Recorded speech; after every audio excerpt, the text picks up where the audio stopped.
Hello friends, कैसे हो आप सब। तो आज हम BSOC 103 के कुछ इंपॉर्टेंट क्वेश्चंस करने वाले हैं आपके अपकमिंग एग्जाम्स के लिए। और ये वीडियो मैं दिसंबर 2025 में रिकॉर्ड कर रहा हूँ, लेकिन अगर आप 26 में 27 में कभी भी देख रहे हैं वीडियो को, तो ये क्वेश्चंस मैं कराता हूँ आंसर्स के साथ में।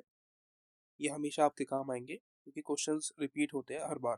ठीक है, तो उन्हीं क्वेश्चंस को मैं लेने की कोशिश करता हूँ जो कि बार बार रिपीट हो रहे हो। जून 2025 का क्वेश्चन पेपर है आपका। ठीक है, सब कुछ मैंने पहले से ही हाईलाइट किया हुआ है और 100 नंबर का पता है आपको, 3 घंटे मिलते हैं 100 नंबर का है तो। और 400 शब्दों में आपको आंसर लिखना होता है। ठीक है, ये क्वेश्चन पेपर है आपका। इसमें लगभग 8 क्वेश्चन आते हैं। ठीक है, इसमें से आपको 5 क्वेश्चन सेलेक्ट करके आंसर लिखना होता है। ठीक है, सिंपल। और डायरेक्टली बात करते हैं आंसर्स पे। तो पहला क्वेश्चन, मेनिलॉस्की और रेडक्लिफ ब्राउन के प्रकार्यात्मक सिद्धांतों की तुलना कीजिए। तुलना, डिफरेंस क्या है इन दोनों के सोच के बीच में, किसको लेके ये सिद्धांत है, इसके बारे में पूछ रहे हैं, सिर्फ एक सिद्धांत के बारे में। ठीक है, दो लोग हैं, सिद्धांत एक है, इन दोनों की अलग अलग क्या विचारधाराएं हैं उस सिद्धांत पे, ये पूछने की कोशिश यहाँ पे क्वेश्चन कर रहा है। तो हम शुरुआत करेंगे सबसे पहले। मैंने क्या लिखा है यहाँ पे समझाने के लिए आपको, ताकि आप समझ जाए। देखो, आंसर्स आपको बहुत सारी जगह पे मिल जाएंगे, हर जगह पे आप जाकर देखेंगे गाइड मिल जाएंगे आपको काफी सारी, लेकिन जो मेन कॉन्सेप्ट है वो आपको कोई नहीं बताएगा। क्योंकि सोशोलॉजी अगर आप पढ़ के जा रहे हो, मतलब शब्दों को देख के जा रहे हो, तो आप काम नहीं कर पाओगे। आपको उन शब्दों की गहराइयों को समझना पड़ेगा उसमें आंसर लिखने के लिए। सोशोलॉजी वैसे बहुत आसान सब्जेक्ट है, लेकिन हमने उसको बहुत ज़्यादा मुश्किल बना दिया है, क्योंकि ये वैसे इंग्लिश में है। इसको ट्रांसलेट करने में बहुत सारी दिक्कतें आती हैं। तो जो शब्द आप पढ़ते हो ना, प्रकार्यात्मकवाद, ये वाद वो वाद, तो वो बहुत ही मतलब बड़े मुश्किल शब्द हो जाते हैं हमारे लिए, ठीक है, समझने में। खैर, कोशिश हम करेंगे समझने की, ताकि आपको एग्जाम में लिखने में आसानी हो। तो दोनों ही जो है व्यक्ति जो ब्रिटिशर्स हैं, माने कि अ, अंग्रेज है दोनों। और ये दोनों सामाजिक मानव शास्त्र के प्रमुख प्रकार्यवादी विचारकों में से एक है। लेकिन इन दोनों ने जो है विचारों में अंतर है, इन दोनों के विचारों में। बेशक इनका एनवायरनमेंट एक ही है, देश एक है, जात एक है, रंग एक है, लेकिन इनके विचार अलग अलग है। ठीक है, अब उसमें आप कुछ नहीं कर सकते कि जिसके विचार अलग अलग हो, तो वो बल्कि एक अच्छी बात है। ठीक है, विचारों का अलग अलग होना यही हमारे अंदर क्रिएटिविटी पैदा करता है। ठीक है, तो प्रकार्यवाद समझते हो ना, प्रकार्यवाद का मतलब क्या होता है। प्रकार्यवाद का मतलब होता है एक समाज एक शरीर के रूप में हम देखते हैं। देखो, समाज एक शरीर से मेरा मतलब है कि आप एक बॉडी को देखो। ठीक है, बॉडी में कितने सारे ऑर्गन्स होते हैं हमारे। हमारे जो दिल होता है, हमारा फेफड़ा है, किडनी है, बहुत सारी ब्लड सर्कुलेशन चलता है नसों के थ्रू, मांसपेशियां हैं, हड्डी है। तो अगर बॉडी में, हमारी बॉडी में से कुछ एक चीज कम हो जाए, मान के चलिए कि आपकी बॉडी में जो खून है वो चलना बंद हो जाए, तो क्या हमारा शरीर काम करेगा? नहीं, वो मर जाएगा, मृत हो जाएगा। क्योंकि हमारी बॉडी में, पूरी बॉडी में खून चाहिए होता है, ऑक्सीजन चाहिए होता है, तो वो सप्लाई करने का काम नसों का है। नसें ब्लॉक हो जाएंगी तो वो काम नहीं कर पाएगा। वैसे ही हमारे समाज में बहुत सारे अलग तरीके के लोग होते हैं, जो कि अलग अलग प्रकार का काम करते हैं। उनके विचार अलग अलग होते हैं, उनकी सोच अलग अलग होती है, उनकी पर्सनैलिटी अलग अलग होती है, जिसकी वजह से उनके काम अलग अलग होते हैं। ठीक है, अब जैसे कि आपको एक व्यक्तित्व तो ऐसा मिल रहा है कि जो कि ऑफिस में काम करता है, ठीक है, कॉर्पोरेट वर्कर्स है, एक सरकारी कर्मचारी है, एक ऐसा व्यक्ति है जो कि एयरलाइंस में काम करता है, ठीक है, एक पायलट है। अलग अलग तरीके के लोग होते हैं। एक व्यक्ति ऐसा भी है जो बेचारा वहाँ पे झाड़ू पोछा कर रहा है। तो हर तरीके के लोग, हर कैटेगरी के लोग होते हैं वहाँ पे, इस मतलब समाज में, हमारे में सबका काम अलग अलग होता है। अगर इनमें से कोई एक व्यक्ति जो है ना हो, तो कितनी प्रॉब्लम हो सकती है समाज में, आप समझ सकते हैं। पायलट ना हो, गाड़ी उड़ाने वाला, हवाई जहाज उड़ाने वाला, तो जहाज नहीं उड़ेगा। तो जो फ्लाइट्स है वो कैंसिल होंगी, जैसे अभी आपको देखने को मिल रहा है ना, इंडिगो की फ्लाइट्स कैंसिल हो रही थी। तो ये नए नए एग्जाम्पल्स आप इस्तेमाल कर सकते हैं अपने एग्जाम्स में, तो फायदा होता है। कुछ क्रिएटिव तरीके से इस्तेमाल करते हो तो बढ़िया रहता है ना। अब मैंने आपको बताया ना जो तरीका, आप इसको एग्जाम्पल्स को थोड़ा दोबारा रिवाइज करके एक बार देखो, सुनो, और फिर दोबारा से जो है इसको लिखने की कोशिश करना अगर आप घर में बैठे हैं तो। ठीक है, प्रकार्यवाद समझ गए होंगे ना आप, कि समाज में अलग तरीके के लोग होते हैं, उन सबकी जरूरत होती है समाज में। तो प्रकार्यवाद उन सभी से मिलके जो है समाज बनता है।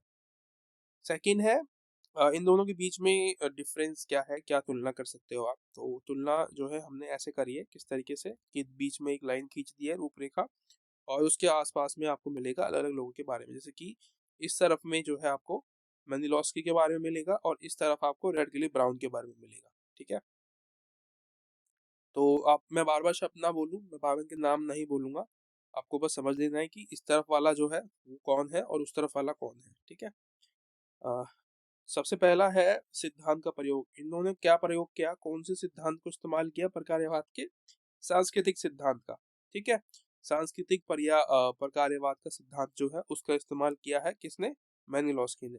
दूसरी तरफ जो ब्राउन है, इन्होंने संरचनावाद, संरचनात्मक प्रकार्यवाद का इस्तेमाल किया है।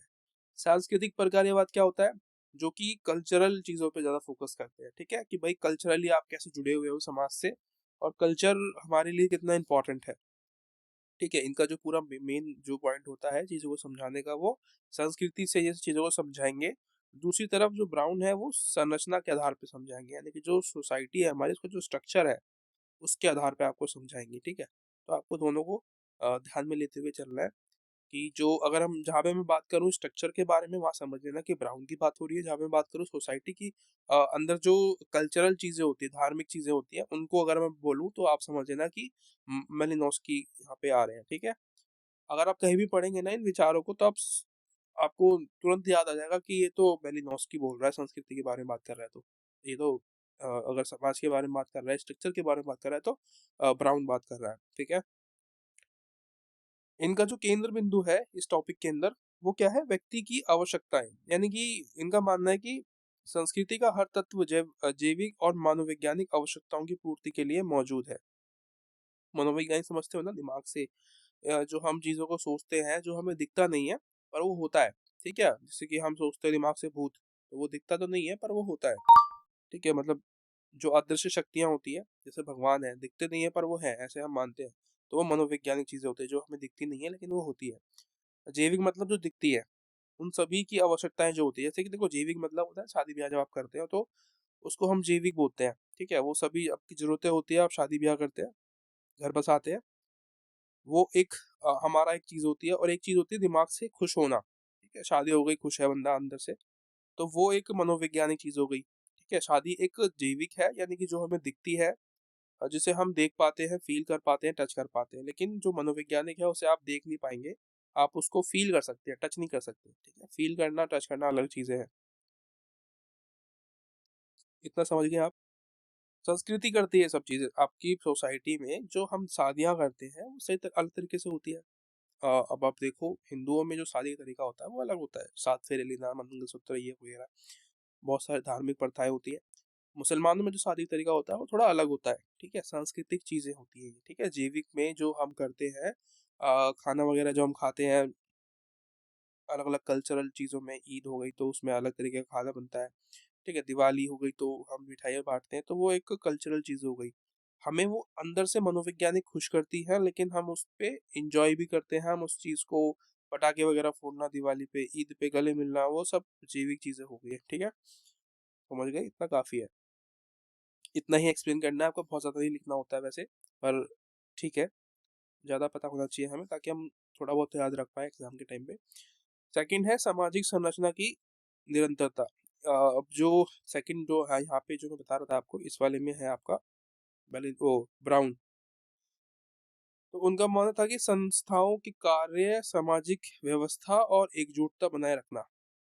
बेसिकली जो संस्थाएं होती है ना, संस्थाएं समझते हो ना, संस्था मतलब सोसाइटी को हम संस्था कह देते हैं। जो समाज होता है हमारा, वो हमें ना सामाजिक व्यवस्था बनाए रखता है, यानी कि एक सिस्टम बनाता है कि भाई, एक रूल रेगुलेशंस आपने देखे होंगे समाज में कि अ, गोत्र जो होता है उसके अंदर आप शादी नहीं कर सकते, उसके बाहर शादी करनी होती है आपको, मतलब आपके गोत्र से सेम ना हो। जैसे लड़की लड़की की शादी होती है तो गोत्र देखते हैं कि उसमें समानता ना हो, गोत्र हो तो अलग अलग हो, मतलब चल जाता है। मतलब दो तीन लोगों का गोत्र देखते हैं हमारे हिंदू मैरिज उसके हिसाब से, पारंपरिक प्रथाओं के हिसाब से, कि जो लड़के का खुद का जो गोत्र है वो, और उसकी माँ का, उसकी दादी का, तीन लोगों का देखते हैं वैसे मेनली।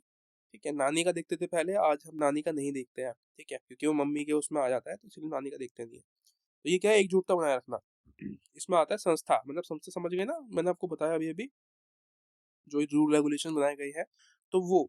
ठीक है, आप इससे ना समाज के बारे में समझ पाते हैं कि समाज में जो एकजुटता है वो कैसी रह पाती है, हम कैसे एकजुट रह पाते हैं। अब देखो शादी जो है तरीका अलग होता है। देखो हिंदुओं में शादी करने का तरीका गोत्र वाला सिस्टम होता है, मुसलमानों में अलग होता है। हम ये नहीं कह सकते कि किसी का गलत है किसी का सही है, दोनों अपनी जगह सही सही है। उनकी जो प्रथाएं हैं उसके हिसाब से, ठीक है।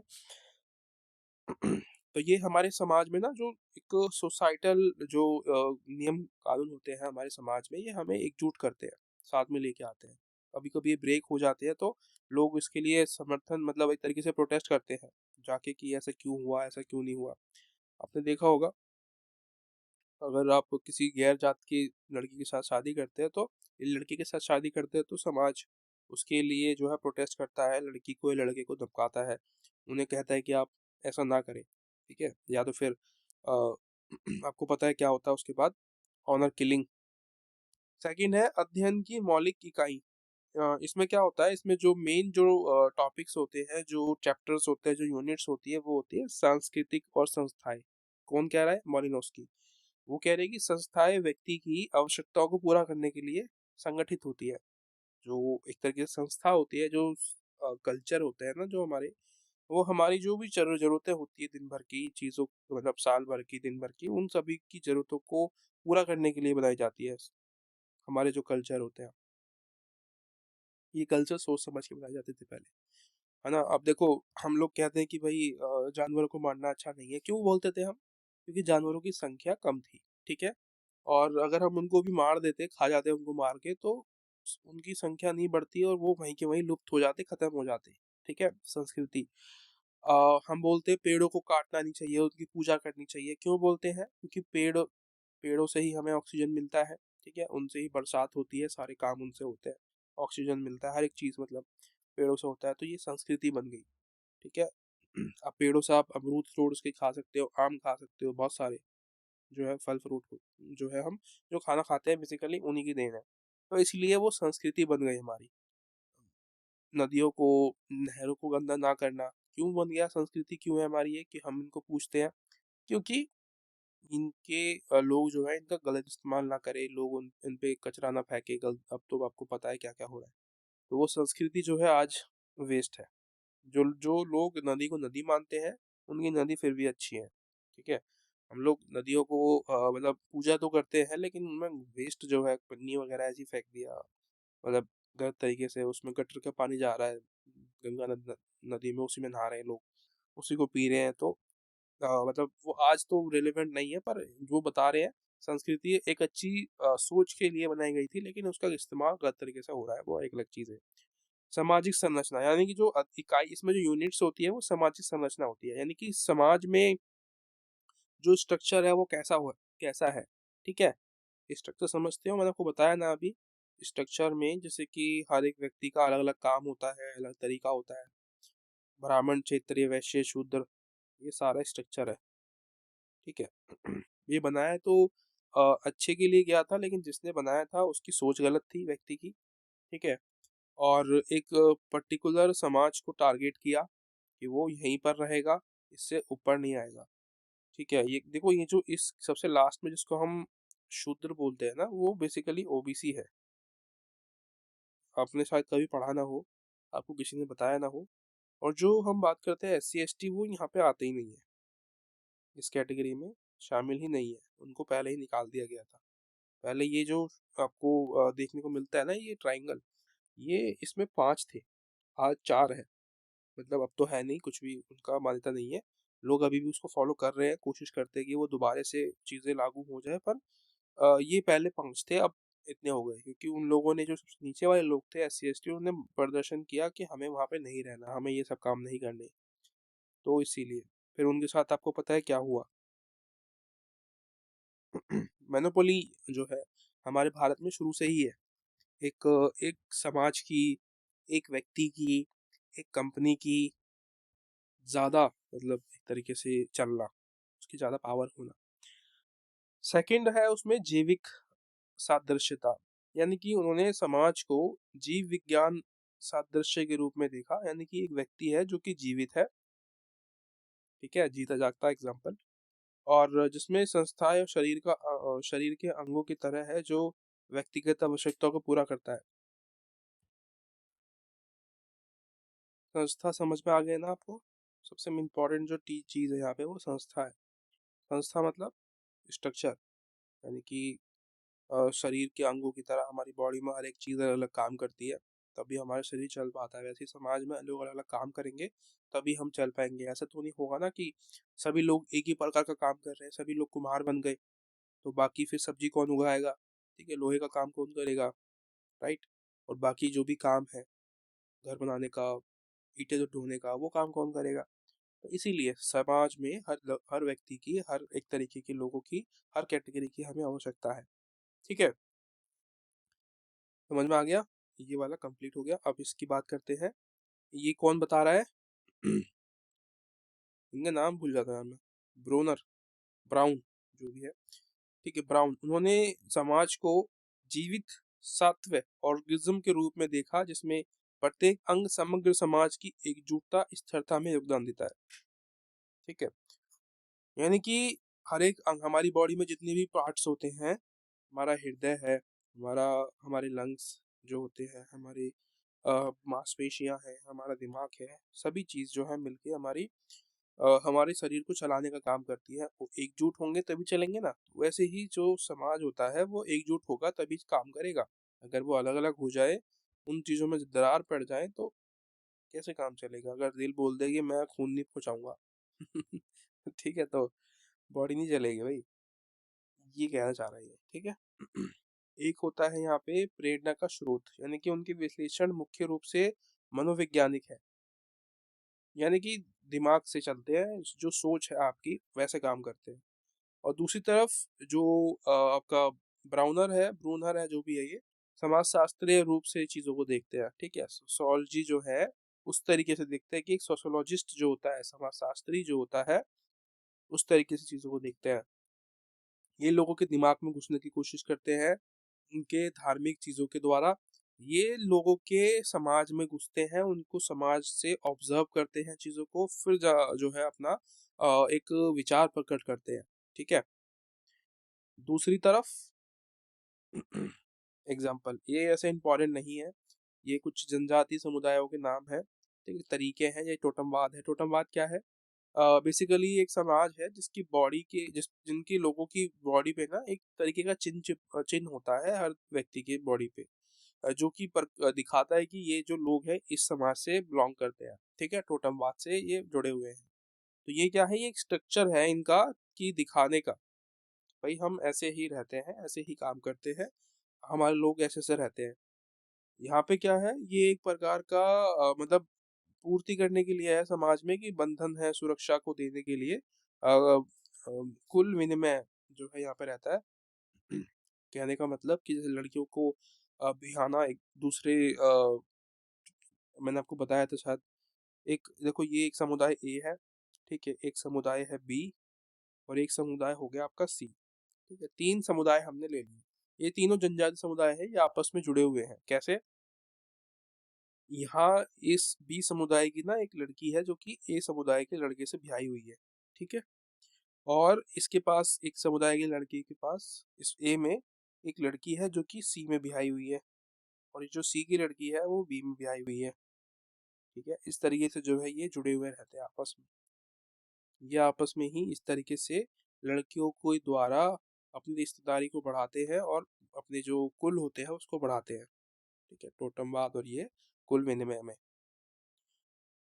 अलग। एक और देखते हैं नेक्स्ट क्वेश्चन, जो कि है लेवी स्ट्रॉस संस्कृति को कैसे समझते हैं। इनके विचार में संस्कृति क्या है, कैसी है, उसके बारे में पूछने की कोशिश कर रहा है कि क्या समझते हैं। देखो, क्वेश्चन थोड़ा सा मुश्किल है, शायद ना लिख पाए आप इसके बारे में, पर कुछ पॉइंट्स मैंने लिखे हैं तो शायद आपको थोड़ी पहले से आसानी होगी। अगर आपको कोई और क्वेश्चन नहीं आ रहा है तो आप ये लिख सकते हैं। ठीक है, लेवी संस्कृति को समझने के लिए संरचनावाद का उपयोग करते हैं। वे संस्कृति को एक भाषा के समान मानते हैं। संस्कृति मतलब एक भाषा, जिसमें एक प्रकार का ग्रामर होता है, एक स्ट्रक्चर होता है। ठीक है, संस्कृति मतलब एक प्रकार की भाषा। अब आप किसी स्टेट से होंगे तो आपकी कल्चरल जो चीजें होंगी वो वैसी ही होंगी, या राजस्थान से होंगे तो आपकी भाषा, आपकी बोली, आपका खान पान लगभग वैसा ही होगा। तो ये एक प्रकार की आपकी भाषा है, ये आपको मतलब लोग आपसे पूछेंगे भी नहीं, आपको बता देंगे कि आप क्या राजस्थान से हो, क्योंकि जो इस तरीके की आपकी लैंग्वेज होती है, जैसे हम बोली बोलते हैं, जैसा हम खान पान खाते हैं, अगर आप बहुत सारी डिशेज होती है राजस्थान में, अगर आप वो ज़्यादा खाते हो, ठीक, खट्टा मीठा खाना ज़्यादा खाते हैं राजस्थानी लोग, तो अगर आप वैसा चीज़ इस्तेमाल कर रहे हैं तो लोग दो देख के बता पाएंगे आपको कि आप राजस्थान से हो, आपका पहनावा भी उस तरीके का होगा। ठीक है, तो हमारी जो लैंग्वेज दिखाता है, मतलब वो हमारी जो एक तरीके का जो स्ट्रक्चर है हमारा, हमारी जो संस्कृति है वो हमारी लैंग्वेज है। एक तरीके से ये हम लेवी स्ट्रॉन्ग इस संस्कृति को ऐसे समझते हैं। पहली चीज हो गई, ये इंट्रोडक्शन हो गया इसका। सेकंड है, संस्कृति एक मानसिक संरचना है, यानी कि ये ना ऐसा नहीं है कि कोई रेडीमेड है, पहले से बनी हुई है, ये हमने बनाई है अपने हिसाब से, अपने एक्सपीरियंसेस से, देख के, समझ के, गुन के हमने चीज़ों को बनाया है। ठीक है, ये एक्सपीरियंस होती है ये। दूसरी चीज, द्वि विपरीतताएं। मानव अपनी दिमाग की संरचनाओं के आधार पे, हाँ, एक इसमें क्या होता है कि हम ना अपनी चीजों के हिसाब से लोगों को ना, मतलब हर एक चीज को दो तरीके से देखते हैं, हम पेयर्स में देखते हैं। हम जूते चप्पल होते हैं तो दोनों को चप्पल जो होंगी वो जोड़ी में होगी, ठीक है, दाएं हाथ दाएं पैर की और बाएं पैर की। और अगर दिन है तो रात भी होंगे, और कच्चा है तो पक्का भी होगा, गर्म है ठंड होगी, तो ना जीवन है तो मर भी जाएगा व्यक्ति। तो ये जो है ना, एक जोड़े में देखते हैं हम चीजों को, कि हम उसके बीच में नहीं देखेंगे कभी भी, हम जोड़े में देखते हैं कि आज सही है तो कल बुरा भी हो सकता है, आज अच्छा है तो कल बुरा, मतलब आज बुरा है तो कल अच्छा भी होगा, इस तरीके से। तो हम चीजों को ना जोड़े में जो है देखते हैं। तो ये भी हमारा जो है, इनका तरीका है चीजों को समझने का। ठीक है, तो पहला हो गया मानसिक तरीके से, दूसरा हो गया दो तरीके से। ठीक है दिन रात, है ना, सांस्कृतिक चीजें हैं ये। उसके अलावा मिथ और अनुष्ठान। अनुष्ठान समझते हो ना, मिथ तो हमें पता है, जो हम सोचते हैं हमारे दिमाग में चलता है। अनुष्ठान मतलब होता है रिचुअल्स, जो आप पूजा पाठ वगैरह करते हो तो उसको रिचुअल्स बोलते हैं। ठीक है, तो इन्होंने जो है ना संस्कृति को समझने के लिए रिचुअल्स पे भी ध्यान दिया है, कि हर तरीके के जो लोग होते हैं, उनका जो धर्म होता है, उनकी जो संस्कृति होती है, उनके अनुसार उनकी मिथ अलग होते हैं, उनकी सोच अलग होती है, उनके रिचुअल्स यानी कि उनकी पूजा पाठ करने का तरीका अलग अलग होता है, भगवान को याद करने का तरीका अलग अलग होता है। ठीक है, हिंदुओं में आप जो है भगवान के पास जाते हो और हाथ जोड़ते हैं, मत्था टेकते हैं। वहीं मोमडन्स में वो कोई मूर्ति वगैरह नहीं होती है, दरगाह हो सकती है वहाँ पे। ठीक है, तो वो उनके आगे जो है मत्था टेकते हैं, ठीक है, और दुआ मांगते हैं, और टोपी पहनते हैं। तो उनका रिचुअल्स अलग अलग है, फॉर्म अलग अलग तरीके का हम वो करते हैं भगवान को प्रे करने के। क्रिश्चियंस में आप मोमबत्ती लेके जाते हो हाथ में। तो हर तरीके के जो धर्म है उनमें जो रिचुअल्स फॉलो किए जाते हैं वो अलग अलग होते हैं। इसी को ये बता रहे हैं कि आप संस्कृति को ऐसे भी देख सकते हैं। उसके अलावा भाषा के आधार पे भी आप देख सकते हैं। ठीक है, उनकी लैंग्वेज अलग हो सकती है। ठीक है, क्रिश्चियंस जो लैंग्वेज यूज करेंगे वो शायद अलग हो सकती है हिंदुओं से। ठीक है, मुसलमानों की लैंग्वेज अलग हो सकती है क्रिश्चियन से। तो रिचुअल्स, भाषा, सब कुछ अलग अलग होते हैं। प्रकृति से संस्कृति की ओर संक्रमण, यानी कि उनके रिश्तेदार अलग अलग हो सकते हैं, नियम अलग अलग हो सकते हैं। ठीक है, लड़कियों का लेन देन जो होता है, लड़कियों का लेन देन से समझ से मतलब गलत चीज नहीं है, शादी ब्याह जब हम करते हैं उसकी बात कर रहे हैं। तो वो शादी करने का तरीका दोनों का अलग अलग हो सकता है। एक में आप 7 फेरे ले रहे हो, मंगलसूत्र पहना रहे हो, सिंदूर लगा रहे हो, दूसरी तरफ में ऐसा कुछ नहीं होता है। उसमें वो बोलते कबूल है, वो बोलते हैं, और दूसरी तरफ से हाँ कबूल है, 3 बार मतलब होता है वो। क्रिश्चियन में तरीका अलग अलग होता है। ठीक है, और बाकी जो धर्म होते हैं उनमें भी चीजें लगभग डिफरेंट होती है एक दूसरे धर्म से। ये भी आप संस्कृति को इस तरीके से भी समझ सकते हैं। अगला क्वेश्चन आता है मैक्स वेबर, बहुत ही जाने माने व्यक्ति हैं सोशियोलॉजी के। व्याख्यात्मक परिप्रेक्ष्य, व्याख्यात्मक परिप्रेक्ष्य के बारे में यहाँ पे बात करेंगे। वेबर के व्याख्यात्मक परिप्रेक्ष्य को व्याख्यात्मक समाजशास्त्र भी कहा जाता है। ठीक है, ये भी आपको याद रखना है, आपको ये भी पूछ सकता है एग्जाम में कि व्याख्यात्मक समाजशास्त्र से आप क्या समझते हैं, वेबर के व्याख्यात्मक समाजशास्त्र से आप क्या समझते हैं। तो आंसर सेम रहेगा, जिसका मूल उद्देश्य सामाजिक क्रिया यानी कि सोशल एक्शन का अर्थपूर्ण बोध करना, और उसके कारणों और परिणामों की व्याख्या करना। कहने का मतलब, आपको पहले पता होना चाहिए कि सोशल एक्शन का मतलब क्या होता है, सामाजिक क्रिया क्या होती है। सामाजिक क्रिया वो क्रिया होती है जो भी आप कुछ करते हो ना अपनी सोसाइटी में नहीं, अपने आप के लिए करते हो। आप अपनी मतलब पढ़ते हो, आप पढ़ाई लिखाई करते हो, आप जॉब करते हो, घर बनाते हो, गाड़ी खरीदते हो, ये क्यों करते हो? हमें लगता है कि हम ये सब चीजें अपने लिए करते हैं, लेकिन जो मैक्स वेबर है वो ये मानते हैं कि हम ये सब चीजें जो करते हैं वो दबाव में करते हैं। किसके दबाव में? समाज के दबाव में आके करते हैं। सोसाइटी हमें चाहती है कि हम ये करें, तभी हम ऐसा करते हैं। ठीक है, एक तरीके से दिखावे करने के लिए भी हम ऐसा करते हैं कि देखो मैंने मकान बना लिया, देखो मैंने गाड़ी खरीद ली।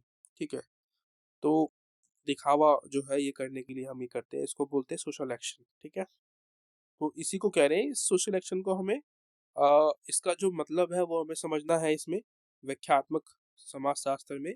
और उसके जो कारण होते हैं, हम ऐसा क्यों करते हैं, उसके जो परिणाम होते हैं उसके बारे में। ठीक है, इसके अंदर ये आता है।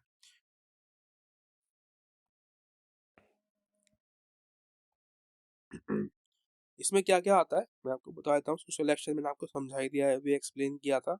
ठीक है, यानी कि जो भी आप कुछ करते हो वो सोसाइटी के दबाव में आके करते हो। हमें ऐसा लगता है कि हम अपनी मर्जी से कर रहे हैं, पर ऐसा कुछ नहीं होता है। सेकंड चीज है वेस्टर्न व्याख्यात्मक बोध, यानी कि एक जर्मन शब्द है ये, जिसका मतलब होता है समझना। वेबर बोल रहे हैं कि समाजशास्त्री को अध्ययन किए जा रहे व्यक्ति की मानसिक स्थिति, मूल्य, उद्देश्यों को समझने के लिए सहानुभूतिपूर्ण दृष्टि का उपयोग करना चाहिए। बेसिकली ये जो लोग होते हैं ना, जो भी सोशोलॉजिस्ट होते हैं, जो समाजशास्त्री होते हैं, ये एक राय दे रहे हैं, जो मैक्स वेबर है, ये इन लोगों को राय दे रहे हैं कि जब भी आप किसी चीज पे स्टडी करो, तो किसी व्यक्ति के पास जब जाते हो आप, तो उसके बारे में ना आप आराम से बैठो उसके पास, उसकी मानसिक स्थिति पता पता करो पहले कि वो उसकी मानसिक स्थिति खराब है या अच्छी है। अगर अच्छी है तो आगे बढ़ो, उनके मूल्य के बारे में जानो, वैल्यूज क्या है, कल्चरल चीजें क्या है, उसके बाद उद्देश्य जो है, उसके रीजन क्या है जीवन का, क्या करना चाहता है वो लाइफ में। ठीक है, उसकी प्रति सहानुभूति दिखाओ कि अगर उससे कुछ गलत हुआ है तो उससे पूछो क्या हुआ, कैसे हुआ, सुनो उसके बारे में उससे, तो वो बताएगा। ठीक है, तो ये तरीका है एक अच्छा खासा डाटा इकट्ठा करने का। अब देखो, जो आप ये पढ़ते हो ना, जितनी भी चीजें हम पढ़ रहे हैं सोशोलॉजी के अंदर, ये कहाँ से आई है? ये अपने आप थोड़ी ना आई है, ये सब रिसर्च के थ्रू हमारे पास तक आती है, हम इसको पढ़ पाते हैं। ठीक है, यहाँ सब इसका मतलब लास्ट में यही निकलता है कि आपको ना, जब भी आप किसी के बारे में पढ़ते हो, यानी कि जब किसी के बारे में अगर आपको लिखना है, तो पहले आपको अपने आप को उसकी जगह रख के सोचना होता है। ठीक है, कोई भी व्यक्ति हो सकता है, तभी आप उसके बारे में अच्छा लिख पाएंगे। दूसरी है आदर्श प्रारूप, आइडियल टाइप। तो वास्तविकता को समझने के लिए बेसिकली ये लगभग सेम ही चीजें होती हैं। आप अपने आप को ना एक उस व्यक्ति के जगह रख के सोचते हो, और फिर हम जो है उस पे चीजों को लिखते हैं। ठीक है, अपने आप को किसी और की जगह रख के सोचना। चार प्रकार की सोशल एक्शंस होते हैं यहाँ पे बताया गया है। एक होता है लाभ कमाने के लिए आप निवेश करते हो, तो वो वाला एक एक्शन हो गया। एक हो गया धार्मिक सिद्धांतों के लिए बलिदान देने वाला एक्शन, यानी कि वैल्यू। और एक होता है गुस्से में चिल्लाना, यानी कि भावनात्मक एक्शन हो गया। एक हो गया मंदिर में जो जाके जो आप दिया जलाते हो, मस्जिद में जाके आप जो है कुछ चढ़ाते हो दरगाह पे, तो वो एक्शन जो होते हैं वो आपकी पारंपरिक क्रियाएं होती है। आप ये सब क्यों करते हो, अभी मैंने को बताया आपको, समाज के डर से। ठीक है, बाकी आज के लिए इतना ही है। वीडियो समझ में आई होगी या पता नहीं आई होगी आपको, क्योंकि काफ़ी डिफिकल्ट है ये सब चीज़ें समझना। अगर आप पहली बार पढ़ रहे हैं तो धीरे धीरे करके समझ में आती है। यार, thank you so much for watching, मिलते हैं अगली वीडियो में। अगर आपको ऐसी वीडियोस और चाहिए तो बता देना कमेंट करके, कोशिश करूंगा ले आऊँ। Bye bye.